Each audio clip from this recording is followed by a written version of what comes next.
সকাল সকাল চিকেন এনে বলে কিনা আজকে চিকেনটাকে দারুণ ভাবে বানাও। আচ্ছা, এরকম বলার কি আছে? এতদিন কি আমি তাহলে খারাপ বানাই? আলহামদুলিল্লাহ, আজ পর্যন্ত যত চিকেন রেসিপি বানিয়েছি সবগুলোই ভালো হয়েছে। তোমার আজকে একটা ফাটাফাটি চিকেন রেসিপি খেতে ইচ্ছে করছে, সেটা বলো। সেটা না বলে অত আমতা আমতা করার কি দরকার আছে? চলো, আজকে কঠোর বাবুর জন্য স্পেশাল একটা চিকেন রেসিপি বানাবো। একদম অন্য রকমের একটা চিকেন রেসিপি, খেতে কিন্তু দারুণ হবে। প্রথমেই 1 কেজি চিকেন ভালো করে ধুয়ে নিয়ে ওর মধ্যে একটু লবণ, একটু হলুদ গুঁড়ো আর একটু সর্ষের তেল খুব ভালো করে মিশিয়ে রেখে দেবো।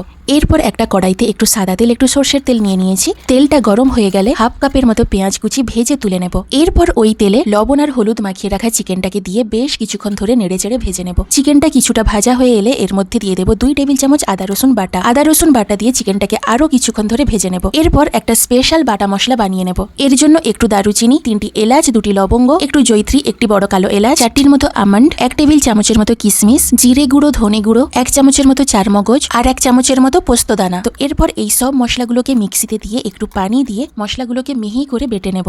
তো চিকেনটাও বেশ ভাজা হয়ে এসেছে। এরপর এই বাটা মশলাটা চিকেনের মধ্যে দিয়ে দেবো আর সুন্দর একটা কালারের জন্য এর মধ্যে 1 চামচের মতো কাশ্মীরি লঙ্কার গুঁড়ো দিয়ে দেবো। এরপর চিকেনটাকে কিছুক্ষণ নেড়ে চেড়ে নিয়ে এর মধ্যে দিয়ে দেবো একটু মশলা ধোয়া পানি। পানিটা দিয়ে চিকেনটাকে এবার কষতে থাকবো। ঢাকনা দিয়ে দিয়ে চিকেনটাকে কষতে থাকবো।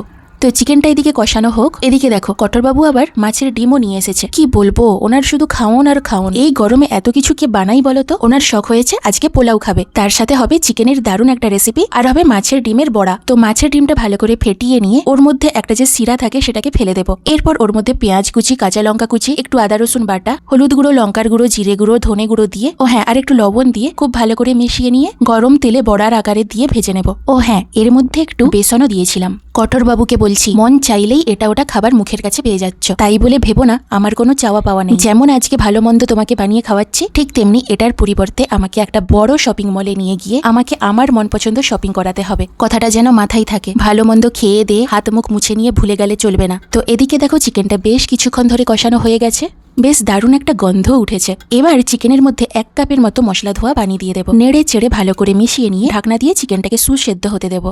এবার এসো এই চিকেনটার মধ্যে একটা জাদুকরি স্বাদ দেওয়ার জন্য একটা জাদুকরি মিক্সচার বানিয়ে নিই। প্রথমেই যে পেঁয়াজটা ভেজে তুলে রেখেছিলাম সেই পেঁয়াজটা একটা বাটিতে নিয়ে নেব। এর মধ্যে দিয়ে দেবো 2.5 টেবিল চামচের মতো মিষ্টি দই। এরপর এই মিষ্টি দইয়ের সাথে পেঁয়াজটাকে মিহি করে বেটে নেব। এদিকে মাংসটা সেদ্ধ হয়ে এসেছে, বলতে গেলে মাংসটা প্রায় হয়েই এসেছে। ঠিক এই মুহূর্তে দিয়ে দেবো ভাজা পেঁয়াজ আর মিষ্টি দইয়ের মিশ্রণটা। এটা দেওয়ার পর ভালো করে নেড়ে চেড়ে খুব ভালো করে মিশিয়ে নিয়ে চিকেনটাকে আরো কিছুক্ষণ ফুটিয়ে নেব।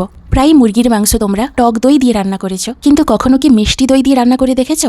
হ্যাঁ, এটাই তো আজকের ধামাকা, যেটা আজকের চিকেনের স্বাদটাকে পুরো পাল্টে দেবে। এইভাবে চিকেন রান্না করলে খেতে এতটাই মজার হয় যে কি বলবো। তো চিকেনটা আমার প্রায় হয়েই এসেছে। আমি শেষে একটু লবণ চেক করে দেখেছিলাম, লবণটা আমার একটু কম মনে হচ্ছিল, তাই আরো একটু লবণ ওপরে ছড়িয়ে দিলাম। ভালো করে মিশিয়ে নিয়ে সব শেষে গ্যাস অফ করে এটাকে আমি স্ট্যান্ডিং টাইমে কিছুক্ষণ রেখে দিয়েছিলাম। আর এখানে এই যে দেখো আমার ছোট মেয়ের জন্য ভাত রেডি করছি। ও আবার একটু ওর আব্বুর মতো করে ভাতের থালাটাকে সাজিয়ে গুছিয়ে খেতে পছন্দ করে। তো ওর প্লেটে পোলাও, পটল ভাজা, মাছের ডিমের বড়া, একটু স্যালাড আর একটা বাটিতে চিকেন বের করে দিলাম। মাশাআল্লাহ, আমার মেয়ে খুব মন ভরে খেয়েছে। সব রান্নাগুলোই নাকি খুব ভালো হয়েছে। চিকেনটা নাকি একদম ফাটাফাটি হয়েছে। চিকেনটা যে মারাত্মক হয়েছে, মেয়ের কাছ থেকে সেটার ফিডব্যাক আমি পেয়ে গেছি। কঠোরবাবু, তোমার আর রক্ষে নেই, শপিং আমাকে করতে নিয়ে যেতেই হবে। এই গরমে এত কষ্ট করে মজার একটা চিকেন রান্না করে দিয়েছি, শপিং এ না নিয়ে গেলে তোমার খবর আছে।